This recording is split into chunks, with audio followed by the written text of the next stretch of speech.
आताच्या घडीची मोठी बातमी आपण पाहूयात। विधान भवन परिसरामध्ये ठाकरे आणि फडणवीस यांची भेट झाल्याचं पाहायला मिळतंय। आदित्य ठाकरे आणि देवेंद्र फडणवीस भेटलेत। या दृश्यांच्या माध्यमातून आपण पाहू शकतो अंबादास दानवे हे सुद्धा यावेळी या दृश्यांमध्ये आपण पाहू शकतोय।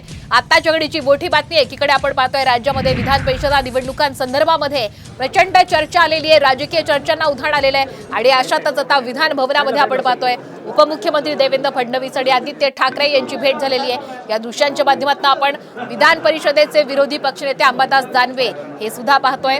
त्यांनी देवेंद्र फडणवीस यांना अभिवादन केलेले आणि नंतर ते दोघेही पुन्हा आपल्या आपल्या मार्गासाठी पुढे गेलेले आहेत।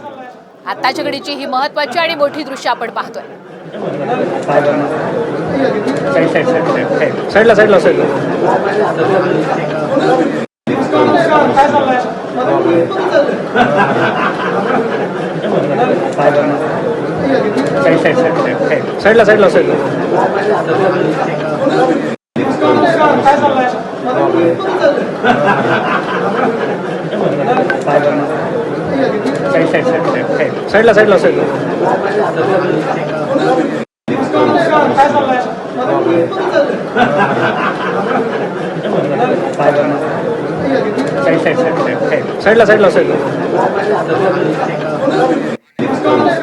तर या व्हिडिओच्या माध्यमातून आपण पाहू शकतो की देवेंद्र फडणवीस हे जात असताना आदित्य ठाकरे यांनी त्यांना हसत विचारलेले लिफ्टमध्ये चलता का आणि त्यानंतर एकच सगळीकडे हाशा पिकल्याचं या दृश्यांच्या माध्यमातून आपण पाहू शकतो। अगदी काही दिवसांपूर्वीच म्हणजे पावसाळी अधिवेशनाला सुरुवात झाली त्यावेळी पहिल्याच दिवशी उद्धव ठाकरे आणि देवेंद्र फडणवीस यांची लिफ्टमध्ये भेट झाली होती आणि त्या किस्सानं चांगली चर्चा राजकीय वर्तुळात रंगू लागली होती आणि त्यानंतर आज झालेला हा पुन्हा किस्सा।